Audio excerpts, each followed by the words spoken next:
Kalau 4 hal ini ada yang belum bisa, harus dibangun mulai sekarang untuk dialog, biar dialognya produktif. Bagi yang ingin berdialog dengan baik, yang pertama dia harus mampu mendengarkan dengan baik. Dengarkan dengan baik. Banyak orang yang tidak mampu mendengarkan. Seolah-olah mendengar itu otomatis, Pak. Begitu ada suara kan saya dengar, Pak. Ya, tapi kadang-kadang berhubungan dengan perbedaan orang lain yang punya gagasan yang berbeda, itu kita tidak betah mendengarkan. Kita terburu ingin menunjukkan bahwa aku lebih benar, aku lebih baik. Jadi kadang-kadang koncone baru ngomong 1-2 kalimat, kita sudah ingin motong dan nambahi, membantah dengan 10-20 kalimat. Kita tidak betah sabar mendengarkan kebenaran dia. Kita inginnya segera memamerkan, segera memaksakan kebenaran kita. Ya, selain teknik mendengar, juga kesabaran dalam mendengar itu penting. Kadang-kadang ketika ada orang curhat ke kita, itu banyak curhat itu dilakukan hanya untuk didengar. Orang yang curhat itu sudah tenang, sudah nyaman kalau dia sudah menyampaikan unek-uneknya. Jadi dia hanya butuh didengar. Tapi kita itu seringkali sok pinter, sok ingin menasehati, sok ingin meluruskan, jadi curhatnya belum selesai, wah, ceramah dan petuah kita sudah berhamburan keluar. Ini sebenarnya juga menunjukkan kita tidak sabar untuk mendengar. Bahkan menurut saya, dalam dialog itu kemampuan paling sulit itu kemampuan mendengar. Yang paling dasar, ayo latihan mendengar dengan baik. Yang kedua,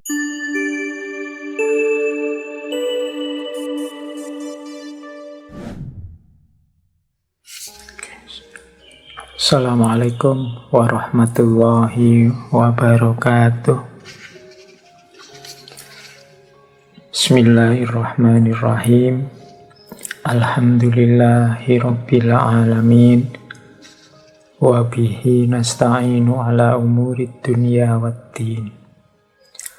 Allahumma sholli wa sallim wa barik ala habibina wa syafi'ina Sayyidina wa maulana Muhammadin wa ala alihi wa ashabihi wa man tabi'ahum bi ihsanin ila yaumiddin. Amma ba'du. Bismillah.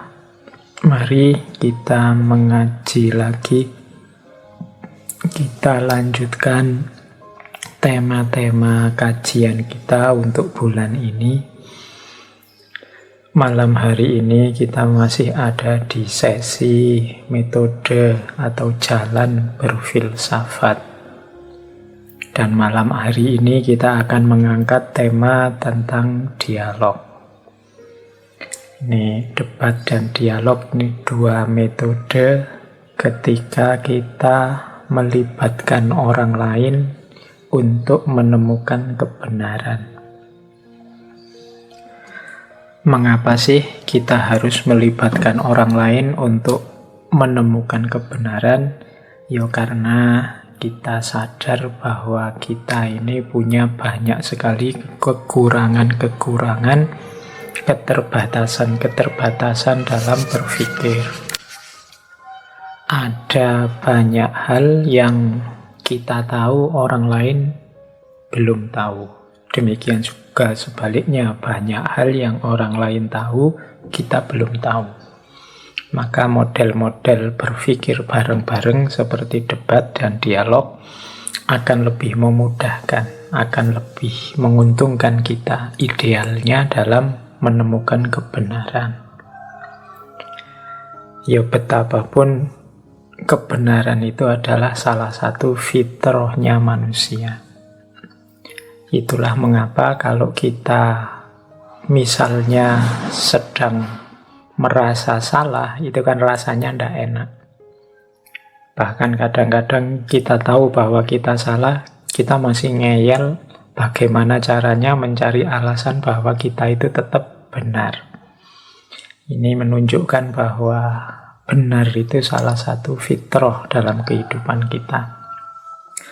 Makanya ada salah satu hadis dari Rasulullah yang suatu ketika beliau ditanya tentang apa itu cirinya dosa. Dosa itu kan salah. Jawabannya Kanjeng Nabi, dosa itu maha kafi sodrika wa karihta ayat toli'a alaihinnas. Jadi dosa itu ya kalau engkau merasa ndak enak.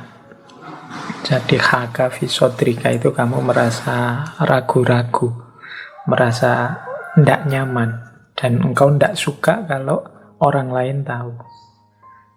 Jadi berarti kesalahan atau dosa itu membuat tidak tenang, membuat kita tidak nyaman, bahkan kita tidak mau orang lain tahu. Nah, ini menunjukkan bahwa benar itu fitrah dan salah itu sesuatu yang berlawanan dengan fitrah. Hanya saja ya karena kita ini punya banyak keterbatasan, punya banyak kekurangan, akhirnya kita juga butuh orang lain untuk bareng-bareng menemukan kebenaran, mencari yang paling pas, yang paling cocok, yang paling sesuai dalam kita mengelola kehidupan ini. Oke, baik. Kita langsung saja ya, mulai. Monggo disiapkan segala perangkatnya. Kalau yang butuh minum, butuh kopi, ya silahkan disiapkan. Yang butuh sambil lesehan, ya disiapkan. Dianggap santai saja, tidak harus terlalu serius. Yang penting sedikit-sedikit ada manfaat dari kajian kita malam hari ini. Oke, bismillah, kita mulai. Yang pertama, ini saya ingin mengajak kita bedakan dulu ya, biar tidak menganggap sama antara dialog dengan debat. Dua-duanya memang terjadi ketika kita melibatkan orang lain untuk menyelesaikan masalah, untuk menemukan kebenaran. Kadang model dialog, kadang model debat. Meskipun konotasinya biasanya kalau di tengah masyarakat itu debat itu konotasinya agak negatif, kalau dialog konotasinya agak positif. Tapi sebenarnya ya dua-duanya salah satu metode untuk menemukan kebenaran. Debat juga baik kalau dilaksanakan dengan baik. Dialog juga baik. Dialog yang dianggap positif ya kalau dijalankan dengan tidak baik, hasilnya bisa kontraproduktif, malah nambah masalah baru. Debat juga begitu. Maka ya monggo kita milih. Nanti kalau situasinya cocok ya kita debat, kalau situasinya cocok ya kita dialog. Dilihat temanya. Jangan anti debat, karena mungkin ada momen, ada situasi yang memerlukan ini. Para ulama zaman dulu juga sering menggunakan metode debat, metode polemik. Tidak masalah, asal syarat dan ketentuannya terpenuhi, seperti kita bahas minggu lalu. Dialog juga begitu. Dialog itu penting, tapi jangan asal dialog. Apa sih bedanya dialog dengan debat?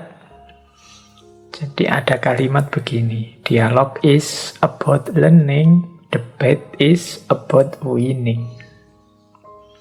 Ini quotes ini menjelaskan bahwa dialog itu adalah ketika dua orang dengan kebenaran yang berbeda, dengan pandangan yang berbeda, gagasan yang berbeda, saling belajar, saling memberi masukan, saling mempertemukan kebenarannya, mencari titik-titik sama dan melacak titik-titik bedanya.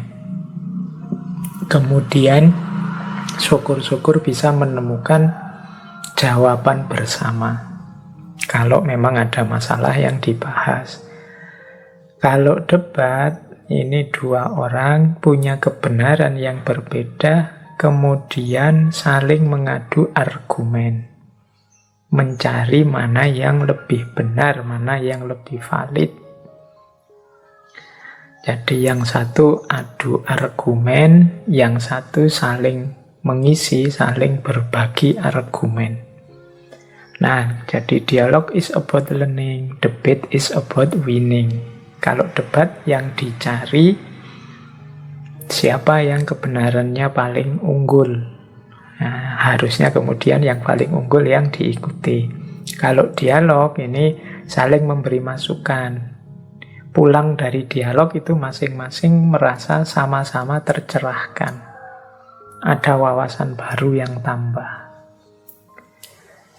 Nah, asumsi-asumsinya apa antara dialog dan debat? Yang pertama, kalau dialog itu kita memandang orang lain yang berbeda dengan kita sebagai dia juga punya kebenarannya sendiri. Nah, saat ini aku dan dia akan berbagi kebenaran. Yang lain dianggap punya salah satu kepingan jawaban yang siapa tahu membantuku dalam memahami kebenaranku. Bulan lalu kita membahas Imam Syafi'i, kan ada itu quote yang sangat terkenal. Pandanganku benar, namun pasti ada titik-titik kurangnya, titik-titik salahnya. Dan pandanganmu salah, tapi pasti ada titik-titik benarnya. Maka dialog dalam hal ini penting untuk saling berbagi kebenaran. Siapa tahu nanti bisa menyusun level kebenaran bersama yang lebih tinggi. Kalau debat ini sama-sama punya kebenaran dan menganggap bahwa salah satu kebenaran lebih tinggi, lebih benar, maka harus dicari mana yang lebih benar dari dua kebenaran itu. Nah, makanya dialog itu sifatnya kolaboratif, kalau debat itu sifatnya kombatif. Dialog itu saling bekerja sama, kalau debat itu saling mengalahkan. Ingin mencari siapa yang lebih benar. Kalau dialog itu menemukan common ground, dasar bersama. Kita ini berbeda pandangan, tapi kita hidup di wilayah yang sama, di desa yang sama mungkin, di negara yang sama mungkin. Nah, kita mencari dasar kebenaran bersama untuk bisa hidup bersama. Nah, itu common ground. Kalau debat, mencari kemenangan. Siapa yang kebenarannya paling unggul, dia yang diakui. Kalau dialog, mendengarkan untuk memahami, kemudian menemukan di mana akar perbedaannya. Kalau dalam debat, kita mendengarkan kebenarannya orang lain untuk mencari kesalahannya, kemudian membantahnya, membuat argumen counter argumen. Kemudian kalau dialog, ini menguji asumsi-asumsi. Menguji asumsi-asumsi itu dasar pandanganmu apa sih? Apa sudah tepat begitu? Kalau pandanganku dasarnya ini, kira-kira menurutmu cocok apa belum? Nah, itu dialog. Kalau debat, membela asumsi-asumsi. Dasar pandanganku ini, alasanku ini. Kalau pandanganmu menurut saya salah, karena yang benar pandanganku. Dengan dasar ini, yaitu debat. Nah, terakhir bedanya dialog dengan debat. Kalau dialog ini menemukan kemungkinan-kemungkinan baru, kesempatan-kesempatan baru, bahkan wawasan-wawasan baru. Kalau debat mencari kesepakatan atau persetujuan tentang satu kebenaran yang dianggap lebih unggul. Nah, ini bedanya dialog dengan debat. Ya nanti kalau ada kegiatan apa, kadang-kadang kan kita memberi judul itu ya seingatnya saja yang dirasa pantas. Bedanya apa seminar sama workshop, bedanya apa simposium sama konsorsium, bedanya apa dialog dengan debat. Ini kan kita sering makainya ngawur. Nah, sekarang kita ngerti bedanya. Maka kalau mau bikin forum, diperjelas ini forum dialog apa forum debat. Ciri-cirinya beda. Oke, terus kita lanjutkan. Sekarang kita masuk ke dialog. Apa sih yang dimaksud dialog itu? Dialog itu prinsip dasarnya adalah talking with. Jadi, bicara bersama, bukan talking to, bicara kepada. Nah, ini perlu diingat-ingat. Jadi, prinsip dasarnya kita ini membahas bersama, bukan aku yang mendiktemu atau engkau yang mendikte aku. Bukan kebenaranmu yang kau paksakan padaku atau kebenaranku yang aku paksakan padamu. Jadi bukan talking to, tapi talking with. Kita ngomong bersama. Ini versiku, mana versimu. Kira-kira kalau ada perbedaan, sumbernya di mana, akarnya apa, bisa dipertemukan atau tidak. Kalau ada kesamaan, ini kesamaan yang esensial, apa substansial, apa hanya kata-katanya saja, maksudnya berbeda, dan lain sebagainya. Jadi saling berbagi kebenaran, saling berbagi wawasan, bertukar pikiran, itulah dialog. Kalau talking to, ini bicara kepada, kalau ini monolog. Banyak orang melakukan forum dialog, tapi hakikatnya monolog. Monolog itu semua pihak ingin memaksakan agar kebenarannya yang diterima. Ya kalau ini bukan dialog, kalau ini judulnya mestinya ya debat. Atau bahkan ada yang lebih kaku lagi. Kalau debat itu mending, yang sana diberi kesempatan menunjukkan argumennya, yang sini juga diberi kesempatan menunjukkan argumennya, kemudian diuji yang paling benar. Tapi ada kalanya ruang publiknya tidak sehat. Hanya satu suara yang boleh memperdengarkan argumennya, sehingga satu-satunya kebenaran yang ditampilkan hanya itu. Ya kalau ini pasti bukan talking with, tapi talking to, bicara kepada. Bukan bicara bersama atau bicara dengan. Jadi prinsip dasarnya dialog itu talking with. Kita ngobrol bersama. Kayak kalau kita ngobrol itu, kita tidak ada pretensi, tidak ada niat untuk kebenaran itu harus kamu terima. Kebenarannya harus kalah. Tidak ada begitu. Kalau teman-teman sedang nongkrong bareng teman-teman di angkringan atau di kafe apa di mana, itu kan ngobrolnya lebih santai, lebih kelihatan ciri dialog. Tapi forum-forum dialog kadang-kadang malah lebih kelihatan ciri debat, bukan dialog. Jadi diingat-ingat, dasarnya dialog itu adalah talking with, bukan talking to. Nah, apa sih yang kita lakukan saat kita berdialog? Secara umum, ketika kita berdialog, ya, ada 4 tindakan yang kita lakukan. Yang pertama yaitu listening, mendengarkan.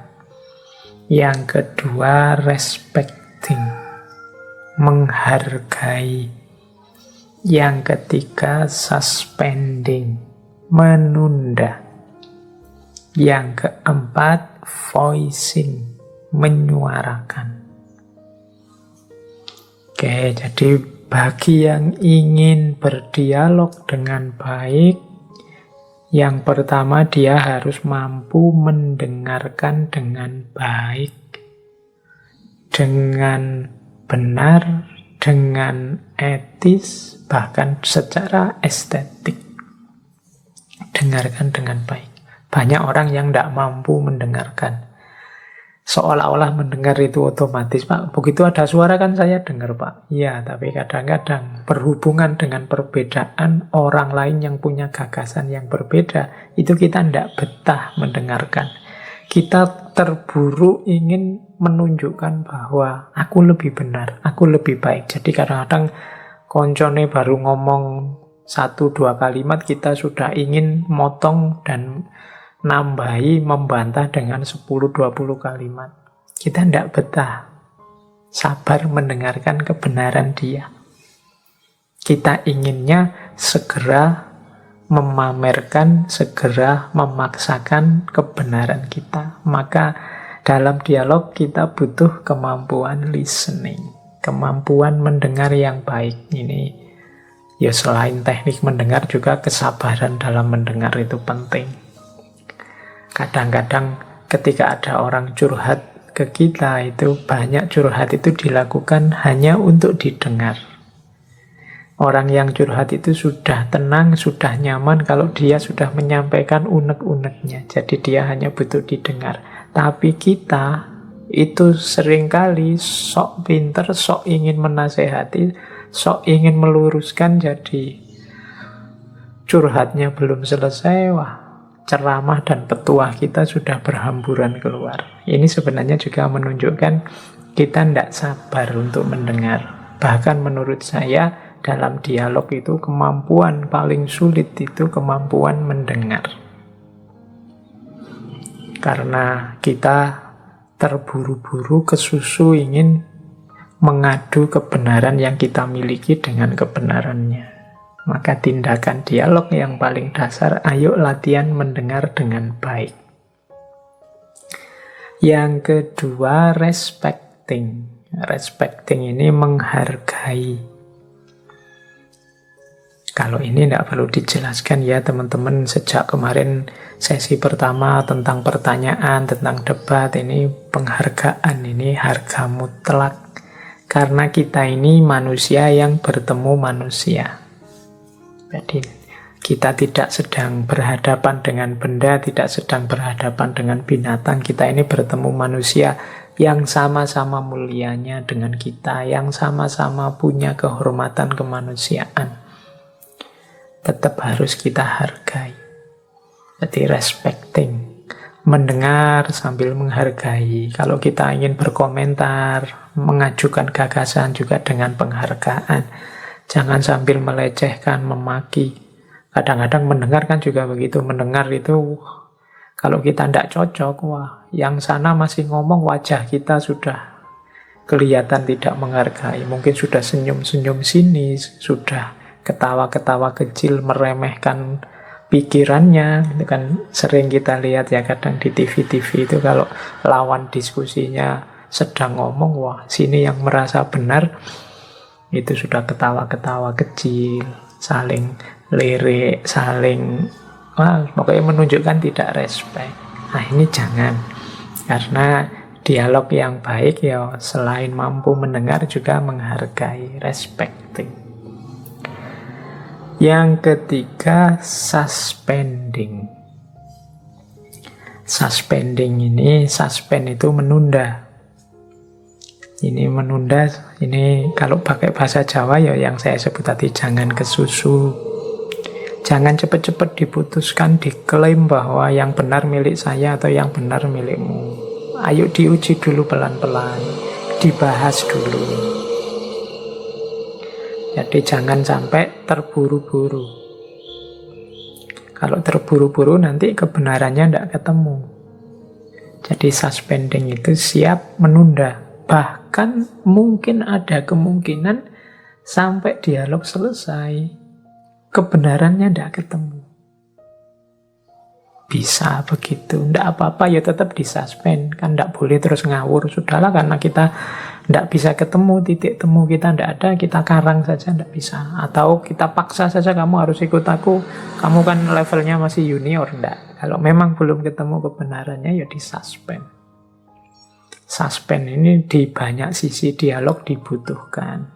Selain tidak kesusu mengklaim kebenaran, juga tidak kesusu menyalahkan, juga tidak terburu-buru merasa dirinya benar dan lain sebagainya. Bahkan tidak harus segera membantah kalau dirasa ada kesalahan, tidak harus segera menyalahkan, segera memusuhin, dan suspend dulu, pelan-pelan dibahas. Dan yang terakhir pastinya, kalau ini tidak perlu diajari, voicing. Voicing itu berarti menyuarakan kebenaran kita. Ya, mendengar penting, respecting penting, suspending penting. Kalau kita tidak bisa voicing, tidak bisa menyampaikan kebenaran kita, ya tidak jadi dialog. Jadinya monolog, dia yang ngomongi kita. Ya tetap kita harus punya kemampuan voicing. Ini primernya untuk dialog bisa jalan. Kalau kita tidak bisa menyuarakan kebenaran kita, ya biar diganti yang lain yang bisa menyuarakan. Jadi ini 4 tindakan dialog. Bagi yang ingin melakukan dialog, harus latihan teknik listening, harus mau menghargai yang lain, harus sanggup menunda klaim-klaim keputusan-keputusan, dan yang keempat, harus mampu menyuarakan kebenarannya, voicing.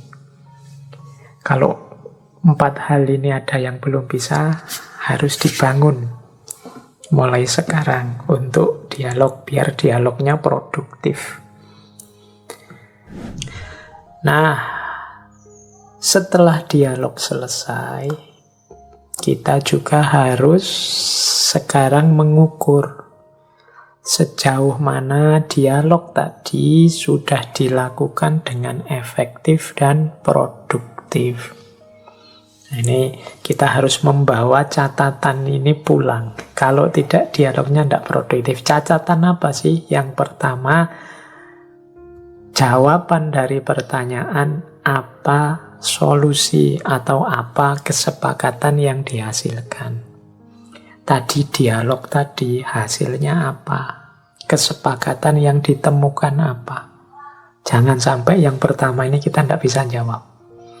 Tidak tahu, tadi kelihatannya hasilnya dialog itu ya nanti akan ada dialog selanjutnya. Nah, berarti yang tadi cuma buang tenaga saja.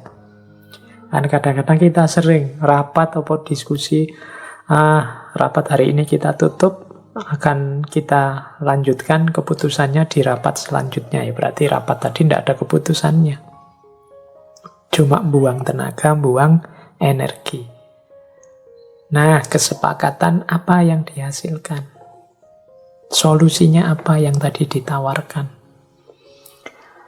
Yang kedua, di bagian mana masih terjadi perbedaan pandangan? Karena dialog tadi melibatkan banyak orang dengan kebenaran yang beragam, ya kita tanyakan juga. Masih ada hal-hal yang berbeda dan memang dibiarkan tetap berbeda. Dengan mempertimbangkan keyakinan kebenaran masing-masing. Itu level 2. Tapi kita juga harus tahu. Di level ketiga kita tanyakan lagi. Kesepakatan, kebenaran, atau solusi tadi adanya di level apa? Apakah ada tindak lanjutnya dalam kehidupan nyata, ataukah level keyakinan saja, atau level sosialnya, atau level budayanya? Ini kesepakatannya di level apa? Oh, ada kesepakatan kebenaran. Tadi kita dialog dengan tetangga kita yang beda agama, bahwa karena mereka tiap minggu pagi harus ke gereja misalnya, sehingga kerja bakti yang kita lakukan tidak kita lakukan di minggu pagi, tapi dilakukan di minggu sore misalnya. Nah, ini kesepakatan di level sosial, di level kehidupan bersama. Ini level-levelnya. Oh, ada kesepakatan kebenaran di level misalnya ideal, ideologi misalnya. Ada beberapa titik yang kita sama di situ, kita saling memperkaya. Tapi di level praksis beragamanya ya tetap berbeda dan lain sebagainya. Itu namanya level kesepakatannya di mana. Itu berhubungan dengan tindak lanjutnya. Dan yang keempat, dampak dan pengaruhnya. Kalau kesepakatan tadi dijalankan, kalau dilaksanakan sesuai dengan kesepakatan kira-kira maslahatnya apa, mudaratnya apa, manfaatnya apa, bahayanya apa. Ini sudah dihitung dulu. Biar nanti ketika keputusan dialog dijalankan, yang tersisa hanya yang manfaat-manfaat saja. Yang bahaya-bahaya bisa dihindari, bisa dieliminasi. Jadi inilah cara mengukur efektivitas, produktivitas dialog. Tanyakan kesepakatannya apa, di bagian mana masih ada perbedaan, di level apa kesepakatan dihasilkan, dampak dan pengaruh apa dari kesepakatan itu secara sosial, budaya, politik, agama, dan lain sebagainya.